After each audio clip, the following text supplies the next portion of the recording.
Bonjour tout le monde, soyez les bienvenus dans l'atelier. On se retrouve pour découvrir une nouvelle fonctionnalité qui, encore une fois, va grandement modifier, bouleverser, révolutionner et peut-être améliorer notre travail d'orateur et en particulier de créateur de contenu. C'est cette nouvelle fonctionnalité. Vous voyez que vous avez maintenant la possibilité de donner des images à ChatGPT et ça ouvre des perspectives tout à fait intéressantes et je vais vous montrer tout ça. Alors la première chose, c'est que vous savez, le dernier update que je vous ai fait sur rhétorique et intelligence artificielle, c'est sur cette fonctionnalité, la fonctionnalité DALL-E 3, qui permet à ChatGPT de générer des images. Et donc on commence à arriver vers quelque chose qui est tout à fait multimodal. Ça veut dire qu'on pourra donner de plus en plus d'inputs différents à ChatGPT. On peut déjà lui donner du son, on peut lui parler directement, et dans pas longtemps, on pourra, j'imagine, lui donner des vidéos, etc. Et au niveau des outputs, donc ce que ChatGPT est capable de produire, on arrive également vers une multimodalité, parce que de plus en plus on va pouvoir lui demander en plus de texte, de nous créer peut-être des vidéos, de nous créer des images, de nous créer peut-être de la musique un jour, etc. Donc on commence à se rapprocher de quelque chose qui a de plus en plus de compétences. Je sais que dans la dernière vidéo, certains d'entre vous regrettaient de ne pas avoir encore la fonctionnalité. En fait, c'est des choses qui se déploient au fur et à mesure. Je pense que ça dépend peut-être à partir de quand vous avez commencé à vous abonner, peut-être qu'ils privilégient les anciens. Ça fait quand même longtemps que je suis abonné et que je geek là-dessus. Une fois qu'une nouvelle fonctionnalité est déployée, sachez qu'elle va arriver.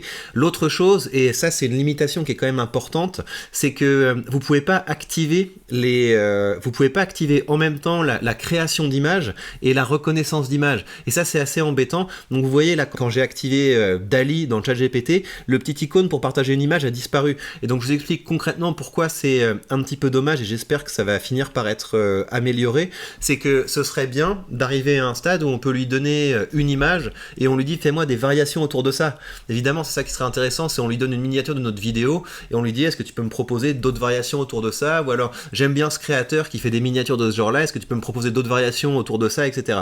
On n'y est pas encore, mais j'imagine que c'est des choses qui seront déployées au fur et à mesure. Alors, quand il y a une nouvelle fonctionnalité qui est déployée comme ça sur ChatGPT, moi, j'aime bien voir concrètement à quoi ça sert, parce que j'ai vu pas mal de vidéos qui sont passées sur YouTube au sujet de cette nouvelle fonctionnalité et les gens, même les chaînes qui sont réputées spécialisées dans l'intelligence artificielle vont faire des trucs du type on va lui faire trouver Charlie, voilà, on va jouer tiens ChatGPT où est Charlie, on va faire des trucs qui relèvent un peu plus du gadget quoi. C'était un petit peu comme au tout début de ChatGPT, les gens, les questions qu'ils posaient à ChatGPT c'était est-ce que tu as une âme, est-ce que tu es conscient, est-ce que tu ressens des émotions, c'est vraiment des questions de niveau débutant et c'est mignon quoi, on s'émerveille et puis en fait on le prend un petit peu comme un jouet. Moi je le prends pas comme un jouet, je le prends pour un outil et donc on est là pour ça sur cette chaîne. Les choses que je partage avec vous, c'est des choses que je teste et donc là j'ai commencé à voir quels sont les cas d'usage qui peuvent nous aider en tant que créateur de contenu. Je vais vous en montrer quelques-uns, mais évidemment ça justifiera de faire beaucoup d'updates parce que j'ai découvert cette fonctionnalité hier et en fait c'est vraiment quand on pratique ces outils qu'on commence à trouver des différentes choses à faire. Et donc la question de base, c'est quand vous êtes face à une tâche qui est un petit peu désagréable, commencez toujours par vous demander est-ce que ChatGPT ne peut pas le faire?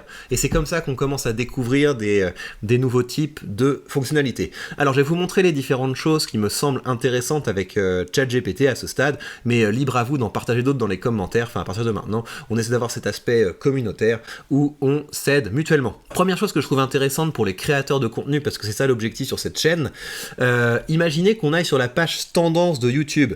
Donc là on a les vidéos qui sont tendance sur YouTube et on va lui en partager un certain nombre et on va utiliser ses capacités d'analyse. On va essayer de l'utiliser pour lui dire à ton avis c'est quoi les caractéristiques d'une vidéo tendance, c'est quoi les caractéristiques d'une miniature tendance, et là on commence à être sur quelque chose d'intéressant. On va donner cette capture d'écran à ChatGPT. Je lui dis je t'ai envoyé une capture d'écran de l'onglet tendance de YouTube, est-ce que tu peux me proposer une analyse pour isoler les grandes caractéristiques du contenu qui marche? Bim, c'est envoyé. Et donc sur cette base, il nous propose une analyse. Il y a des éléments qui excluent certains facteurs, donc la variété des contenus, on peut percer avec des contenus qui sont très différents. La durée des vidéos, ça n'a pas l'air non plus d'être un critère, parce que on peut aller de 2-3 minutes à plusieurs heures, donc c'est pas ça qui fonctionne. Par contre, les choses qui marchent, il dit que ce sont des visuels accrocheurs, des personnalités influentes. Ça c'est un truc, c'est vrai même chez les singes. Quand on montre des photos de singes à d'autres singes, donc on leur montre des photos de mâles gamins, de mal alpha, etc.,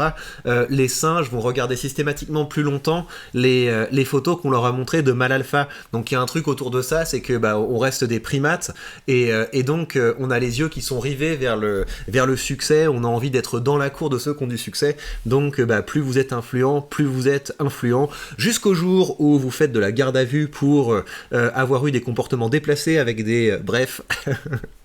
Actualité et pertinence, humour, interactivité et collaboration. Ça, interactivité et collaboration, pour moi, c'est vraiment un truc qui est aussi très important, surtout à l'heure de l'intelligence artificielle, parce que c'est quelque chose que vous pouvez pas vraiment remplacer. On va de plus en plus pouvoir remplacer certains aspects de la création de contenu, mais je suis persuadé que tout ce qui concerne la personnalité, l'originalité, les relations, tout ce qui est interaction, c'est effectivement quelque chose qui est très difficile à disrupter. Mais bref, voilà, ChatGPT nous apprend pas grand chose, mais c'est juste pour vous montrer un petit peu la capacité qu'il a de lire non seulement les images, mais également le texte. Et le côté texte, c'est quelque chose qui est super important parce que ça arrive assez souvent qu'on se retrouve avec des captures de quelque chose et on peut pas copier-coller parce que c'est pas un PDF, etc. Et donc maintenant, ChatGPT, ne serait-ce que pour cette fonction de on lui donne une image, il est capable d'en extraire le texte, on est sur quelque chose qui est très utile. Moi, par exemple, j'avais quelque chose qui me bloquait jusqu'à présent. Je trouvais que ce serait intéressant de prendre un traité de rhétorique, par exemple, je prends le traité d'argumentation de Perelman et je lui photocopie une page où Perelman et Albrecht ITK présentent un argument, je sais pas moi, les arguments basés sur la structure du réel, je donne ça à ChatGPT, je donne l'image à ChatGPT au lieu de devoir tout recopier, etc., parce que j'ai pas de version numérique de cet ouvrage. Je prends une photo, je lui donne et je lui dis, est-ce que tu peux me produire différents arguments sur tel sujet à partir de ce modèle d'argument, etc. Et donc là, on est sur quelque chose qui est très intéressant. Donc je vais pouvoir utiliser cette fonctionnalité pour nourrir ChatGPT de traités de rhétorique que j'ai en version papier et que j'ai pas en version numérique. Alors évidemment, on n'est pas seulement là pour faire de l'analyse, on est là pour faire de la production. Et je voudrais lui demander, sur la base des contenus qui marchent, est-ce qu'il peut me suggérer des types de contenus qui pourraient se placer en tendance à partir de ma discipline. Merci pour l'analyse. Alors, basé sur ce que tu as compris des vidéos qui peuvent être en tendance sur YouTube, je voudrais que tu me proposes des sujets de vidéos, des titres de vidéos pour ma chaîne, sachant que moi, mon travail, c'est la rhétorique. Donc, j'apprends aux gens à faire des discours qui marchent.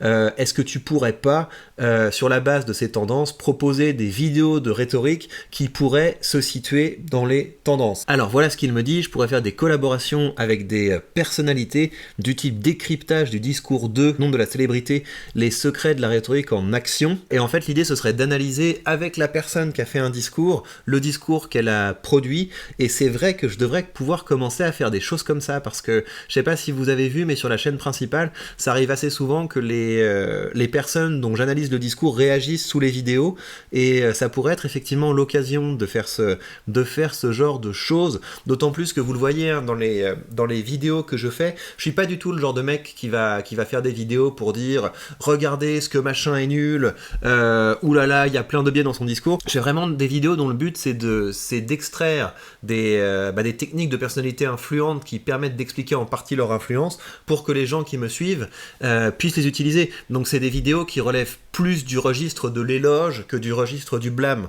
en quelque sorte, donc c'est effectivement une bonne idée. Sujet actuel et pertinent, donc ça effectivement ça c'est un petit peu la base de ce que je fais, humour et rhétorique, les techniques utilisées par les humoristes pour nous faire rire. Allez voir les commentaires sous la vidéo que j'ai faite de Haroun sur cette chaîne, les gens qui disent oui c'est facile de décrypter, gna gna gna, toi t'es pas drôle, t'as pas d'humour, etc. c'est un sujet tout à fait risqué, l'humour, interactivité, défi rhétorique en direct, construisons un discours ensemble, ça c'est une excellente idée, on pourrait faire des choses comme ça, analyse des titres et miniatures, l'art de persuader en 10 mots ou moins, très bonne idée de titre effectivement, technique rhétorique courte et impactante, 3 minutes, 3 techniques, booster votre éloquence rapidement, c'est une bonne idée, analyse de clips musicaux, la rhétorique dans le rap, comment persuade avec ses paroles, c'est une bonne idée, j'avais déjà fait un format sur cette chaîne qui avait bien marché. Si vous cherchez un petit peu plus avant, j'avais fait un format où je m'étais dit que ce serait une bonne idée quand vous commencez à avoir un clip qui performe, ou alors quand une personnalité musicale vient de sortir son dernier clip, ça pourrait être une bonne idée de faire une réaction tout de suite à chaud. J'avais fait ça, je crois, sur Booba, sur Damso et sur PNL. Ça commence à dater, hein, mais en tout cas c'est des vidéos qui avaient bien marché, donc ce sont effectivement de bonnes idées. Voilà, donc après il y a plein d'autres choses qu'on pourrait faire dans la même veine. Par exemple, vous voyez, ça c'est si vous avez une chaîne YouTube et que vous mettez les vidéos les plus populaires, bah, vous prenez une capture de vos vidéos les plus populaires et vous lui demandez une analyse, bah, à ton avis, qu'est-ce qui marche et qu'est-ce que je pourrais faire aujourd'hui qui ressemble à ça, et vous avez des idées qui sont assez intéressantes. Alors, pour qu'on puisse sortir un petit peu de ma thématique et pour ouvrir à d'autres thématiques, je voudrais vous montrer deux autres manières dont je me serais dit que ce serait intéressant d'utiliser cette intelligence artificielle. Donc vous voyez, ça c'est mon portefeuille boursier. J'ai une chaîne YouTube où je parle de finance, et en fait, bah, ce qui est bien maintenant, c'est que au lieu de devoir taper ligne après ligne toutes les positions qu'on a par exemple dans un portefeuille, et ben on peut directement prendre une capture d'écran et lui demander de l'analyser. Ça me permet d'introduire une grosse limite avec ChatGPT. La première fois que j'ai fait ça, donc j'ai dézoomé, hein. J'ai dézoomé, j'ai pris une capture de l'ensemble de mon portefeuille, et ça a fait complètement bugger ChatGPT parce qu'il y a trop d'informations. Et il a commencé à halluciner. Donc par exemple, vous voyez qu'une de mes premières positions, enfin une position qui arrive en premier, c'est Air Liquide. Et donc il me dit oui, vous avez une position Air Liquide, vous en avez 20, blablabla. Il s'est planté sur les chiffres. Puis après il me dit, dans votre portefeuille, vous avez également en deuxième position ArcelorMittal. Et j'ai pas ArcelorMittal en portefeuille, mais donc comment ça marche, c'est que quand sa mémoire sature, il revient à son mécanisme de base, et vous savez que le mécanisme de base de ChatGPT, c'est de la reconstruction à partir de statistiques. Vous savez, c'est un algorithme qui, au niveau le plus simple, essaie de prédire quel mot vient après. C'est un compléteur de texte en quelque sorte, ChatGPT. Et donc voilà, vous savez que si vous commencez une phrase en disant « Tiens, salut, comment ça ?» bah, il y a de très grandes chances, peut-être 95, 96, 98%, que le prochain mot ce soit va. Salut, comment ça va? Il y a une petite chance que ce soit un truc du type tiens, salut, comment ça se fait que tu sois là aujourd'hui? Enfin, vous voyez, c'est un système comme ça de probabilité, et il est nourri avec le big data de tous les textes qui ont été produits par des humains, et donc c'est pour ça que ces calculs statistiques sont en général précis, et il est capable de faire des phrases qui ont toujours du sens. Par contre, il peut régulièrement faire des phrases qui ont du sens mais qui ne sont pas vraies, mais il faut pas essayer d'utiliser ChatGPT pour produire de la connaissance, c'est pas du tout sa fonction. ChatGPT, c'est quelque chose qui est très utile pour faire des petites activités comme ça, pour l'utiliser comme un outil de brainstorming, l'utiliser comme un outil de recomposition, de recalibrage, donc des choses du type je vais prendre le script de ma vidéo YouTube, je vais lui demander de changer ça en un script, en un autre type de document, en un billet, en un post, etc. Ça, il est très bon pour le faire, mais une fois qu'on lui a donné le bon input, voilà. Encore une fois, intelligence artificielle x 0 égale 0. C'est pas ChatGPT comme ça qui va vous changer en superstar de la création de contenu si vous ne créez pas de contenu de votre côté. Donc je vais prendre cette partie, la partie ETF de mon portefeuille, pour lui en demander une analyse. Donc on prend les ETF. Là, il y a suffisamment de lignes pour qu'il ne se fasse pas avoir. Donc je lui dis, voici la section ETF de mon portefeuille boursier. Imagine que tu sois conseiller financier. Quelle analyse peux-tu proposer? Et donc voilà, il me fait une analyse. Vous êtes diversifié. Il me donne les performances. Mais donc encore une fois, c'est pas ChatGPT qui va vous produire de bonnes idées. Par contre, là où ça devient très intéressant, c'est que on peut lui donner des choses pour créer du contenu derrière, sans avoir à taper toutes les différents éléments. Donc par exemple, moi j'ai un graphique dans lequel je présente les revenus passifs, donc dividendes, vente d'options, que je reçois mois après mois, et on peut lui donner des images de ce genre pour lui demander de créer du contenu dans la foulée. Alors évidemment, vous en avez peut-être pas grand chose à faire de la finance, mais je trouve ça intéressant de vous montrer les applications qu'on peut avoir de ces outils à d'autres thématiques que celles dont je parle le plus souvent, à savoir la rhétorique et la création de contenu. Comme ça, ça peut vous permettre peut-être de générer des idées au sein de votre domaine. Là, en ouvrant l'application de ChatGPT sur le téléphone, je me rends compte qu'on peut également lui partager des photos. Donc c'est super, sur l'application du téléphone, on peut à la fois lui partager les photos et les images, et donc on peut très bien imaginer des choses, je sais pas, on se promène dans la forêt, on lui donne on voit des champignons, on prend une photo, on lui demande tiens, est-ce qu'ils sont vénéneux? Enfin, j'imagine qu'il a une sécurité comme ça parce qu'il peut évidemment pas prendre ce genre de décision, mais on peut imaginer des trucs, voilà, on prend une photo de notre frigidaire et on lui dit tiens, qu'est-ce que je peux préparer avec ces différents aliments. Enfin voilà, je pense qu'il y a pas mal de choses à faire avec cette nouvelle possibilité. Alors, on va lui demander de créer un petit contenu. Je vais partager avec toi le graphe sur lequel je rassemble les revenus passifs que je reçois mois après mois, donc à savoir les revenus des dividendes et les revenus de la vente d'options. Je voudrais que sur la base de cette image, tu crées un thread Twitter pour motiver les gens à commencer à investir et à se constituer un revenu passif. Voilà, donc il nous fait un petit thread sur cette base. Donc chaque voyage commence par un petit pas. Regardez ce graphique de mes revenus passifs mensuels de 2023. L'investissement régulier porte ses fruits. En janvier, je commençais avec 190,77 €. Donc vraiment, le point qui est important pour moi là-dedans, c'est imaginer le gain de temps. Avant, pour faire un thread comme ça, bah, il fallait prendre les chiffres, les donner à ChatGPT, etc. Et ça peut être un petit peu fastidieux. Alors que là, on prend l'image, on lui donne et il peut intégrer ces chiffres dans sa création de contenu. Un autre exemple tout bête de ça, c'est, vous voyez là, j'ai les dividendes qui arrivent. Là, on voit les dividendes qui arrivent. Sur les dividendes, il y a de l'impôt. Il y a la partie en dollars, la partie en euros, etc. On peut très bien prendre une capture d'écran de ça maintenant et lui dire, tu me fais un tableur des dividendes que j'ai reçus, moins les impôts. Voilà, et il le fait, bim, comme ça, de façon tout à fait rapide. Donc voilà, c'est pour vous montrer un petit peu à quoi ça ressemble. Ce qui nous reste, eh bien, c'est de créer la miniature de cette vidéo. Donc pour créer la miniature de la vidéo, on met la version DALL-E de ChatGPT, donc la version avec DALL-E, et on va lui dire ce qu'on a fait. Je viens de créer une vidéo YouTube pour présenter la nouvelle fonctionnalité de ChatGPT, sa capacité à recevoir des images et à les analyser. Donc cette idée que ChatGPT a maintenant des yeux, ChatGPT possède maintenant une vision en quelque sorte, et je voudrais que tu me proposes une miniature pour cette vidéo YouTube, donc quelque chose qui évoque à la fois la robotique, le futur, la vision, et qui évoque également ChatGPT, peut-être également quelque chose autour de la création de contenu. Enfin, en tout cas, laisse libre cours à ta créativité et propose-moi quelque chose pour ça. Alors, voilà ce qu'il m'a proposé. Je trouve que c'est pas mal du tout, hein, regardez ça. C'est quand même une super idée. Donc j'aime beaucoup, mais je voudrais qu'il y ait des couleurs qui soient plus claires, et c'est ça qui est vachement bien. C'est qu'on peut lui demander d'autres propositions par simple commande vocale, donc c'est ce qu'on va faire maintenant. J'aime beaucoup la première image que tu m'as proposée. Je voudrais au niveau des couleurs quelque chose de plus lumineux, quelque chose de plus joyeux. Est-ce que tu peux me faire des propositions en ce sens? C'est excellent. Voilà, c'est exactement ce que j'avais envie de voir, mais je trouve que artistiquement la première est peut-être pas mal parce qu'il y a le côté les gros yeux qui sont braqués sur nous, donc c'est quand même intéressant.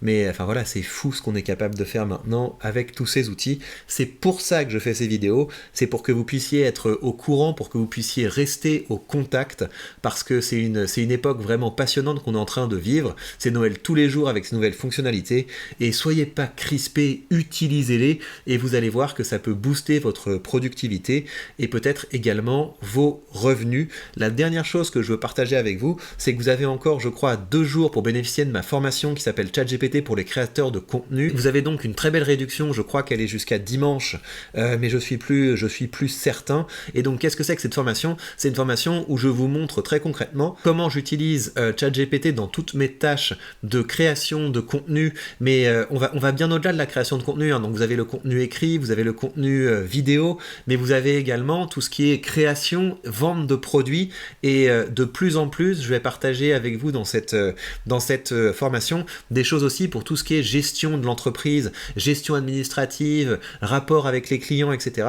Parce que ChatGPT peut vous faire gagner beaucoup de temps là-dessus. Rien que récemment, là, donc j'ai donné une formation dans un autre pays, et ils avaient besoin pour leur comptabilité d'un accord cadre de partenariat. Enfin, c'est exactement le genre de choses que je ne fais pas. Ils avaient également besoin d'un tampon pour mettre sur la facture, ce genre de choses. C'est pas la manière dont je travaille habituellement avec mes clients habituels, mais grâce à ChatGPT, on peut produire des documents administratifs très facilement, on peut produire des visuels, des tampons, enfin tout ce qu'on veut. Et donc il y aurait également, au-delà de tout ce qui concerne la création de contenu, la vente de produits, tout ce qui concerne la gestion, la productivité. Donc c'est une formation que je mets régulièrement à jour. Ça veut dire dire que si vous la chopez à ce prix-là aujourd'hui, vous avez un produit qui va gagner en valeur. Donc vous avez tout ça sous cette vidéo, et donc évidemment, vu que c'est un domaine qui me passionne, je me forme régulièrement dessus et je la mets régulièrement à jour. Par exemple, ce module est un module qui est récent, mais j'utilise tellement régulièrement l'intelligence artificielle pour de nouvelles tâches que j'aurai régulièrement de nouvelles choses à vous dire. Et bien voilà, chers amis, prenez bien soin de vous et on se retrouve très vite pour de prochains contenus.